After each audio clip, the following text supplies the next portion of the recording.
Halo semuanya, perkenalkan nama saya Putra Aditya Giriaga. Saya dari Fisioterapi Universitas Indonesia. Pada kesempatan kali ini, saya akan menjelaskan tentang biomekanik dan kinesiologi pada bagian knee.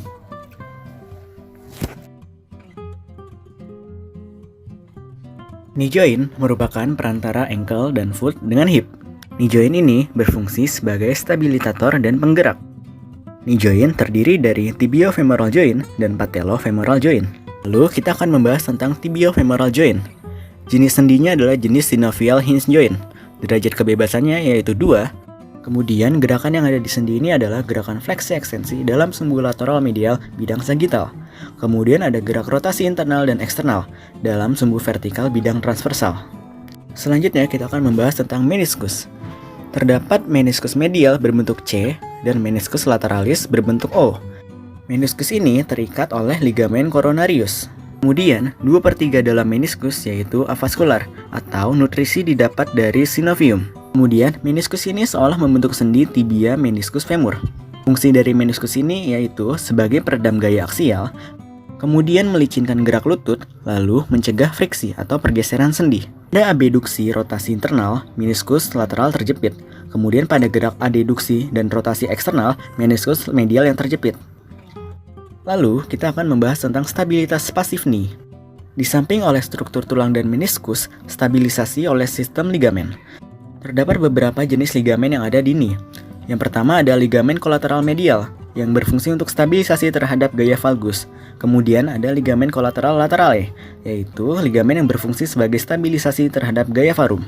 Selanjutnya ada cruciate ligamen eksternal artikular, yaitu ada ligamen cruciatum anterior yang berfungsi sebagai stabilisasi tibia terhadap gaya anterior. Kemudian ada ligamen cruciatum posterior yang berfungsi sebagai stabilisasi tibia terhadap gaya posterior. Kemudian kita membahas tentang artokinematik dan osteokinematik dari tibiofemoral joint. Untuk osteokinematik dari tibiofemoral joint yaitu hinge joint dengan gerak rotasi ayun dalam bidang sagittal untuk gerak fleksi dan ekstensi. Kemudian ada gerak rotasi spin pada posisi menekuk dalam bidang transversal, yaitu pada gerakan rotasi internal dan eksternal. Lalu, pada ekstensi terakhir terjadi rotasi eksternal tibia yang dikenal dengan close rotation phenomenon. Di samping itu juga terjadi gerakan valgus. Lalu, untuk artokinematik tibiofemoral joint yaitu traksi dan kompresi dengan arah caudal kranial ke arah sumbu longitudinal tibiae. Lalu, translasi ke dorsal saat fleksi. Kemudian translasi ke ventral saat ekstensi, lalu translasi medial dan lateral saat gerakan fleksi ekstensi. Selanjutnya kita akan membahas tentang traksi tibiofemoral joint. Pasien dalam keadaan pronasi, kemudian posisikan lututnya fleksi 70 derajat, lalu fiksasi femur dengan tangan. Handling berada pada bagian distal tibia pasien. Kemudian lakukan traksi pada knee joint. Selanjutnya kita akan membahas tentang translasi tibiofemoral joint. Pasien dalam keadaan supinasi. Kemudian posisikan lutut pasien fleksi sebesar 45 derajat.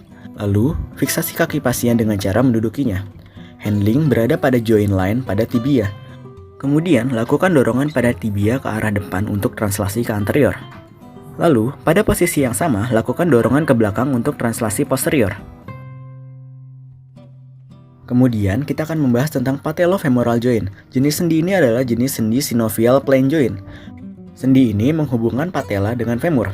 Permukaan tulang dalam sendi ini ditutupi oleh tulang rawan artikular yang licin dan membantu meluncur dengan mulus saat lutut fleksi dan ekstensi. Fungsi dari sendi ini adalah membantu mekanisme kerja dan mengurangi friksi quadriceps. Kemudian kerja quadriceps lebih efisien pada ekstensi 30 derajat terakhir. Lalu kita akan membahas tentang artokinematik dan osteokinematik dari patellofemoral joint. Pada patellofemoral joint terjadi gerak geser patella terhadap femur mengikuti pola alur gerak lurus, melengkung ke medial, kemudian lurus lagi. Kemudian gerak geser patella ke proksimal dan ke distal saat ekstensi dan fleksi. Saat gerak ekstensi disertai gerak geser patella ke medial hingga kembali lurus lagi.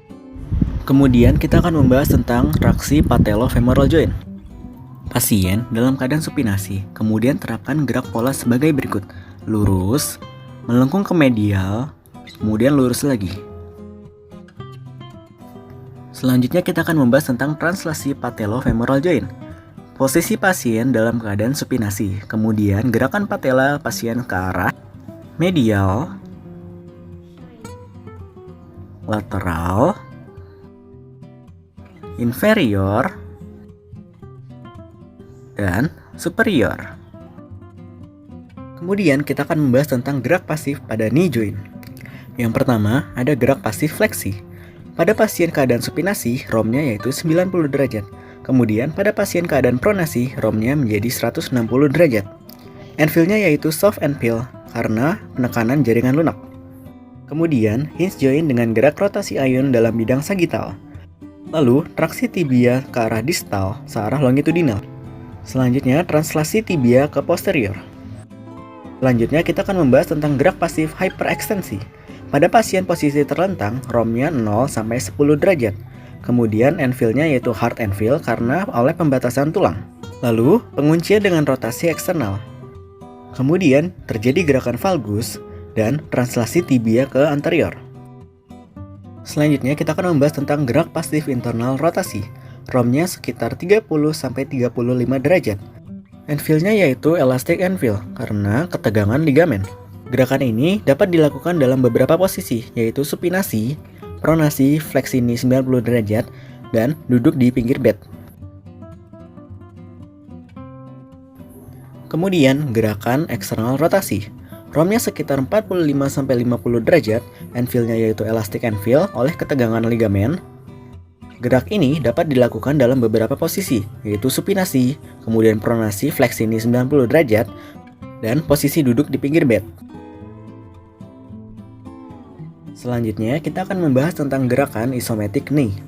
Yang pertama ada gerak isometric fleksi. Minta pasien untuk menekuk lututnya, kemudian terapis memberi tahanan. Gerak lutut menekuk oleh otot hamstring group, otot gracilis, otot sartorius, dan otot popliteus. Gerakan ini dapat dilakukan dalam beberapa posisi, yaitu posisi supinasi dan posisi duduk di pinggir bed. Selanjutnya ada gerakan isometrik ekstensi. Minta pasien untuk meluruskan lututnya, kemudian terapis memberi tahanan. Gerakan ini dilakukan oleh otot quadricep group. Gerakan ini dapat dilakukan dalam beberapa posisi, yaitu supinasi dan duduk di pinggir bed. Kemudian analisis gerak sendi pada gerakan squat. Pada posisi squat down, knee bergerak fleksi, terjadi translasi tibia ke posterior, dan terjadi gerak geser patella ke distal. Kemudian pada saat gerak squat up, knee bergerak ekstensi, terjadi translasi tibia ke anterior, kemudian terjadi gerak geser patella ke proksimal, dan terjadi gerak geser patella ke medial. Dan seperti biasa, terima kasih.